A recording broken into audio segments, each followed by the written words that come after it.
Assalamu alaikum. Keep calm and carry on. I love this phrase. For me, it sums up so much in just a few short words. And you know, had I not known that this phrase came from World War II propaganda, I may have actually been forgiven for thinking that Prophet Muhammad, peace be upon him, actually invented this phrase. And of course we know that he, peace be upon him, lived by the sentiments of this phrase and tried to help others to do exactly the same thing when people were going through so much hostility against them, or when things were happening to members of their family. He was known, and we know that he said to people often to be patient, to have compassion towards those that were being bad to them, to basically to keep calm and carry on. And it's very difficult. Imagine when you're going through so much difficulty and your beloved teacher is telling you to keep calm and carry on. It's not easy for any of us to imagine being in that situation. You know, to be optimistic and to be positive, to be a glass half full kind of a person can be really annoying for people. It can be annoying because it sometimes is so much easier to be cynical or to be negative or to be looking for the bad in people.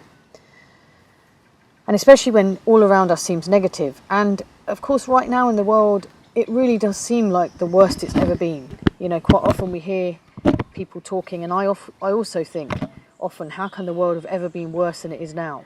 But actually research tells us, and historians will tell us, and someone was telling me again recently who studied history, that actually the world is in a better place than it's ever been. And when we see so much horrible things happening, it's almost impossible for us to actually even believe that.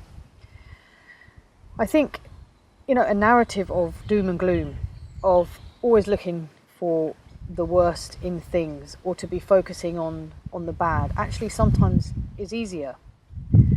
It's sometimes easier for us to be cynical. But you know, if we remain people who are cynics, the people who look at things negatively or focus on the bad, what it can actually do as well is to stop us from being creative. It can definitely stop us from being grateful to God for what we do have. It actually, you know, God is a creator. He created us. We are the created. And actually we can be creative. When we are negative, then our spirituality often is lost. Our hearts become hard and we can become cynical, the kind of people that we also don't like being around. We can become those kind of people.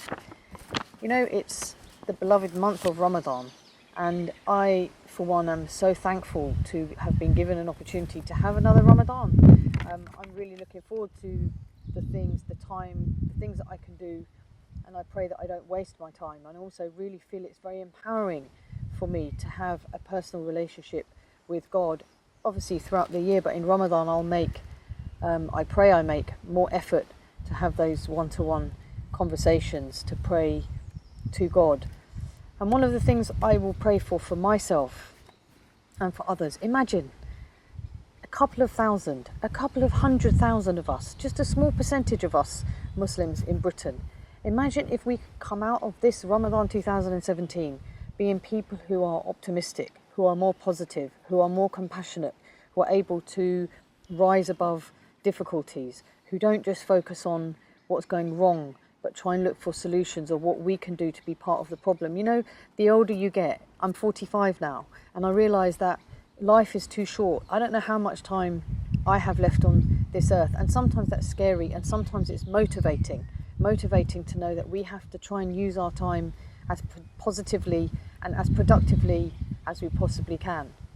So I hope that we can come out of this Ramadan collectively, individually and part of a group, who can be looking and rising above the negativity, and you know, those glasses that we often see as half empty, I pray that we can see them half full and overflowing with positivity and optimism, even when the worst of things are happening around us. This is not to say that we have to be naive. It's not to say that we aren't realistic. It's not to say that we don't recognise when people are bad or things are going wrong or people are doing bad things toward us. But let's just hold on to that keep calm and carry on narrative and take it right back to the time of the Prophet, peace be upon him, and what he said and how he dealt with people and things and the advice that he gave to those around him.